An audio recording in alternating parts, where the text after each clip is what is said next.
What's up, everyone? How you guys doing? Hope you guys are all doing well. Sorry for the lack of uploads. I've been quite sick recently. It's been sickness roulette. I get one illness and I get another after I recovered. Get something else different after that. So it's been a little bit tiring, obviously, to record and think of videos. I have come live on stream, but it's a little bit different when you have time to edit and stuff. But anyways, now that we're fully recovered, let's talk about the new 5.8 Spiral Abyss update. So without further ado, let's begin. As always, let's talk about the blessing of the Abyssal Moon. Basically, trigger Hydro reaction, get a shockwave. I think we're all very familiar with this kind of mechanic. It's been around for the last few cycles. And then for the floor 12 leyline disorders, first half, we do have Electro Charge and Lunar Charge damage increase, obviously because of a Nephus release in the first half of 5.8, and then second half, Night Soul Alliance, so you're basically your Netland DPS units. I would say that Kinish unfortunately struggles a little bit, but the rest are good to go. Alright, so let's talk about the enemies. Chamber 1 first half. We have multiple waves of the 3 different variations of the Aramite soldiers, and then we have 2 each of the elites that come in different waves. And then for the second half, we have the Fluid Avatar of Lava, followed by Kongamoto, who is basically the Hule of Genshin Impact if any of you play Honkai Star Rail. And then for the first half for Chamber 2, Rune Scout, Cruiser Destroyer on multiple waves, and then followed by the Rune Drake of God. The last wave has 3. And then we have the second half, which is starting with the Pyro Wyop, followed by the Jade Plume Terrace Room. And then for Chamber 3 first half, we have the new local legend, the last survivor of the Nosh Titok. Hope I pronounced that right. And then we have the Secret Source Automaton, the configuration device on the second half. Alright, so here are the teams for the floor 12. First half, we have a Lunar Charge team with a Nefer, Xingqiu, Sucrose, and clorinde. And then for the second half, we have Navia, Farina, Filonen, and Bennett. Usually for these videos, I would like to use footage from the live stream that I recorded. Unfortunately, my recording was a little bit choppy, a little bit laggy, a little bit broken, basically. So unfortunately, I wouldn't use that. It would be a horrible viewing experience. So I re-recorded this fight just for this video. So we'll go through the different waves, different enemies, and some things that you can do. Alright, so let's start with floor 12, Chamber 1 first half, where basically at any single time there will be 2 soldiers and 1 elite on the field. The goal is obviously to take them out as fast as you can, but also to try to manage the enemies, because the soldiers will only spawn if there's less than 1, and then the elites will only spawn when they die, basically. So technically you want to go for the elites because they are obviously tankier, they have the pets that can summon, and obviously you want to take the pets out because they will not only do health damage to the main elite that summoned them, but also reduce their resistances. The female elite has a much lower dendro resistance being reduced to -50%, if I believe, and then Geo for the Stone Enchanter. So yeah, basically you just want to just go for the elites, destroy the monsters so that you can do more damage to them, right? So that's basically it. So it's basically just wave management, right? You just want to kill off the soldiers, want to kill off the elite as fast as you can, and yeah, that's basically that to it. There's nothing much to say, just obviously you can just brute force it, but sometimes we need a little bit of help. The most important thing is to go for these summons that will definitely help you in, well, dealing out a lot more damage. Alright, for the second half, we do have first wave of the Fluid Avatar of Lava. This is the one that has the higher pyro resistance, which is quite annoying because Kongamoto, you want to bring pyro to Kongamoto, and then this guy has like higher pyro resistance, which is very, very annoying. That being said, just dispatch as fast as you can. 1 million health. It's crazy to say that it's not a lot in this day and age, but it's quite low. But anyways, Kongamoto, facing many times, is basically the Hule of hit Genshin Impact Spiral Abyss at this point in time. Same thing as always, he always starts off with his 3 fire breaths that can one-shot you. Just be careful. And then he goes into that phase where he throws the fruit on the ground, where you want to use pyro to break it. Probably should have like not held Banner's Burst for that long, but it is what it is.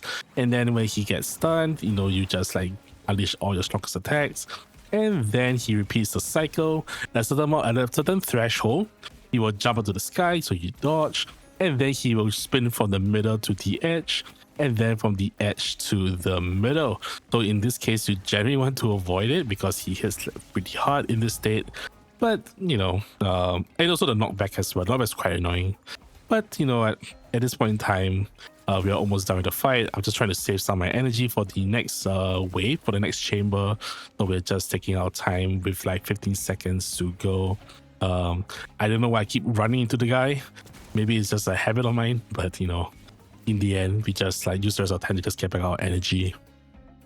All right, let's talk about Chamber 2 first half. Very similar to the first chamber, where basically there are multiple enemies that just get summoned all over the place once you take one out. So yeah, basically, it's just that there will always be 3 of these ruin machines. Man, it's late. I need to sleep. But yeah, the 3 of these room machines will always be on the field at a certain amount of time, and then you just take it out. The reason why Electro Charge and Lunar Charge are so good is because they obviously work very well in like multi-target content. So it definitely helps a lot if you're able to bring them in. Obviously, you do not need Innefa. I tried this with Auroron, and it works pretty well. Obviously not as strong as Innefa, but still gets the job done. And once you're done with the 9 enemies, the final wave comes out with 3 Ruin Drakes. And Ruin Drakes pretty standard. You just don't want to have, well, you don't want to have the infusion that makes you basically get higher resistances to your element. You just want to take them out as fast as you can, or even stun them so that they do not have the opportunity to have the high resistance to just make your life a lot harder. But yeah, you know, we're just going through the motion, getting damage on them. That's all I can say. It's just a lot of enemies, as you notice from the first 2 chambers, that you just have to manage, and Electro Charge makes it a lot easier. Alright, so let's go with Chamber 2 second half, where the first wave, sorry, we have the Pyro Wild. Then with Idle Wilds, try to steal your energy, and we'll also have the white health shield that you just do damage, and he was once you reduce the bar, then he'll refund all the energy back. Obviously, here you have a mavuika or even skirk. She does steal your energy, which is pretty nice. But other than that, if other characters, especially characters that are very skill dependent or basic dependent, then you should be fine. As long as they're not a very out dependent character, or you could start the battle with their outs first, as I did with Farina. And anyways, comes the Jade Plume Terrace Room. Basically 2 different interactions. The first, you apply too much electro, you start to crash out, run across the screen, and then you get tired, and that's when he gets lowered resistances. And then the other one is when you apply pyro, he gets the burning effect, and then he'll start to like summon like the shrooms, the enemies from Sumeru, onto the ground, and then you just have more enemies to take out. But still, very little health compared to other enemies. 2.7 million. It's actually pretty low for like Spiral Abyss, comparatively, right? So yeah, it's just a matter of just getting your damage in, and then you should be fine. All right, Floor 12, Chamber 3, first half. We have the local legend, the last survivor of Tenochtitlan, whatever. Okay, anyways, as you see, he'll start off by having turn into a head, and you start switching around. Notice there's one that has his face on it, right? So once you apply Electro Charge or Lunar Charge, you'll stop the switching, and then you see that you want to break the shield as fast as you can, so that he does not only damage, which actually the damage increases the more Lunar or Electro Charge that you do, and then you just go hand once he's in that form. Honestly, this guy is, unlike the Stygian Onslaught version, he is actually like, he's literally the easiest guy. If you do have Electro Charge, admittedly. So you're kind of forced to bring Electro Charge into this fight, because it really makes the fight a lot, like, much simpler, as you see right here. Alright, my most hated enemy from Netland, the Secret Source Automaton or Configuration Device, is on the second half of the last chamber. Basically, high resistance all right at the start of the fight, and you just have to just damage him, because only after 40 seconds, or if Netland characters speed up the process, then will he enter into the phase where he can reduce his resistances. So at this point in time, you're just doing damage as much as you can. So until he enters into that phase, that's basically about it. Obviously, once the phase comes, he will summon the 2 pillars, and you can use a multitude of characters. You can even use your Netherland characters like a Shilunan right here to climb up the pillars to destroy the mechanisms. You can use your Kazuhas, your Zhonglis to climb up pillars and whatever, or fly up. You can use like Al-Hatham or Kaching to like teleport up. Obviously, those all work. Or you can employ the glitch that people have been using. I hate that glitch, by the way. So that's a really yeah. Anyways, I also just realized I missed the crit. Still, there was 119k damage on the missed crit by Navia, which is pretty insane. But that being said, right, you're just going to do as much damage as you can while he's in his stun state with reduced resistances, and then he'll stand up, and then you just repeat the cycle all over again.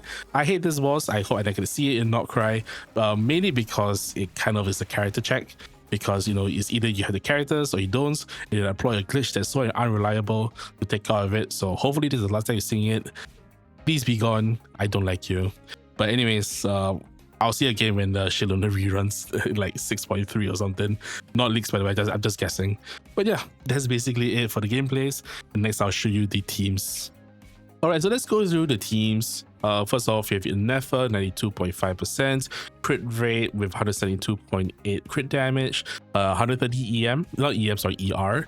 He's on the R5 damage, very unrelatable. I could probably use the Better of the Fjords, but I just don't have it leveled up fully. And then we have the 2-piece EM and 2-piece attack. These are the stats. Just want some crit, some attack, some ER. That's about it. C0196. Singcho, we have 112.12, and then we have 61.4, 148.7 with 193 ER. We do have the Sacrificial Sword, and then we have the Emblem of Seventh Fate, just giving some damage, some ER, so that he, he's able to get his buzz up reliably. So yeah, that's basically that. I do have him at C6, but yeah, that's that. And then for Sucrose, you just want a lot of EM. You just summon a little bit of ER, not really that much actually. I do have too much ER, but Three Tails to help boost the damage of clorinde. So that's pretty nice. Yeah, Verdescent, EM, ER. Crit is just because I just joined it from Kazuha. I admit this is just Kazuha's set that I just joined. C6. Talent's 199. And then for clorinde, we do have her 80% 211 with 116 ER. I believe she's on the Absolution, which is a signature, alongside the Harmonic Whimsy. Maybe I could have done better with the Thundering Fury, but I'm just too lazy to change for the showcase. But yeah, that's what we have for clorinde. C0, 110, and 8. Right, here is the team for the second half. We have Navia, 87-178 with the Serpent Spine. He's on her signature, the Nighttime of whatever. Nighttime Whispers. Yeah, just pretty good stats all around. I took forever to farm for this. So yeah, C0, we do have 9, 10, and 7. So that's that for her. For Bennett, just it's the same build as always, just ER, bless, what's up HP. I'll just go through the artifacts.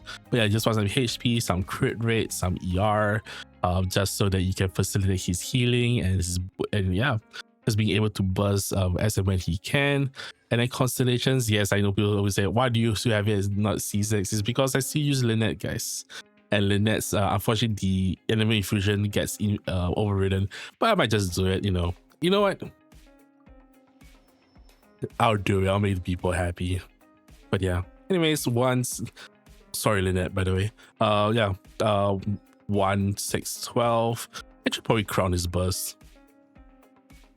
And then we have Farina, same as always. 47, 74. 172 with the 163 ER. She is on Defla Sondre because both of these two, Shilunan and Bennett, do have Favonius.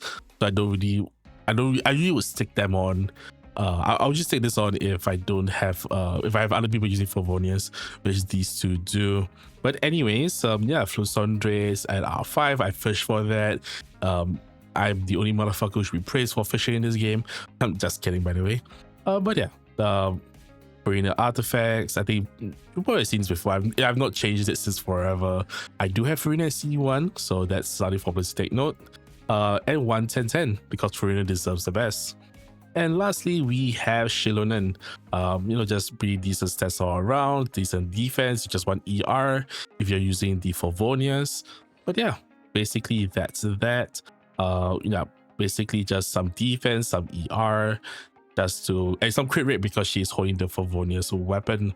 C0 obviously, and then for the talents 110 and 8. But anyways, thank you for watching this video. Once again, I apologize for the late delays because I've just been sick, but I'm better now, so hopefully I will get back to more recordings and more videos in the future. Here's to being healthier, and I wish the same to all of y'all as well. Take care, stay safe, be good to yourselves and the people around you. I'll see you guys. Wait, before that, I stream live on Twitch and also started streaming on YouTube, so come hang out whenever possible. So yeah, I'll see you guys next time. Until then, stay safe, be good to yourself and the people around you. I'll see you guys next time. Bye bye.